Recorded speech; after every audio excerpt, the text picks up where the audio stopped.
Le procès verbal dresse les constatations relatives à la présence des membres du collège dont les noms suivent.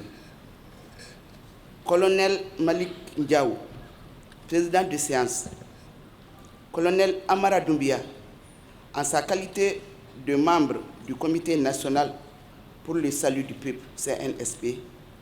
Colonel Modibo Kone, en sa qualité de troisième vice-président du Comité national pour le salut du peuple. Capitaine Demba Ndao, chef de cabinet du président du Comité national pour le salut du peuple.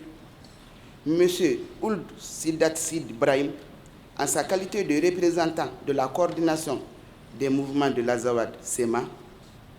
Madame Dikine Atoumagakou, en sa qualité de présidente de la Fédération malienne des associations des personnes handicapées. Monsieur Aïdara Sherif Mohamed, en sa qualité de représentant de la diaspora malienne.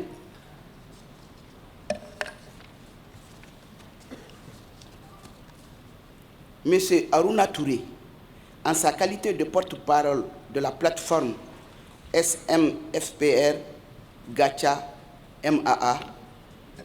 Monsieur Eladj Bamoussa Touré, en sa qualité de représentant de la coordination des chefs de quartier de Bamako. Colonel à la retraite Karamoko Nyari, en sa qualité de représentant des familles fondatrices de Bamako.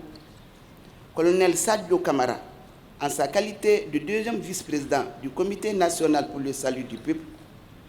Colonel-major Ismaël Ouagé, en sa qualité de porte-parole du Comité national pour le salut du peuple. Monsieur Imam Mahmoud Diko, en sa qualité de personne de ressources. Monsieur Mamadou Sanoko, en sa qualité de représentant du Conseil national de la société civile SNSC. Madame Dambele Oulematousso, en sa qualité de représentante de la coordination des associations et ONG féminines du Mali, CAFO. Monsieur Moussa Kamara, en sa qualité de membre du Comité national pour le salut du peuple. Monsieur Amadou Diallo, en sa qualité de président du Conseil national de la jeunesse, CNJ Mali. Monsieur Tierno H. O. Cham, en sa qualité de représentant des confessions religieuses.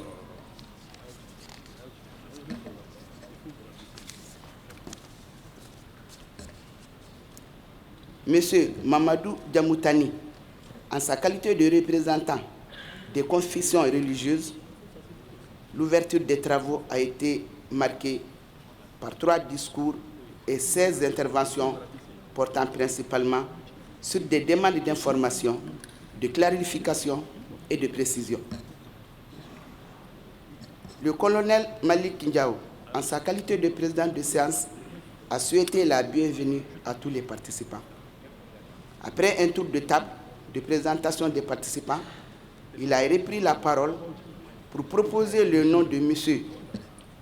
Bandaou au poste de président de la transition et celui du colonel Assimi Goïta au poste de vice-président de la transition, tout en donnant les raisons pour le choix de ces derniers. Il s'est appesanti, entre autres, sur la situation sécuritaire et les grands défis du moment.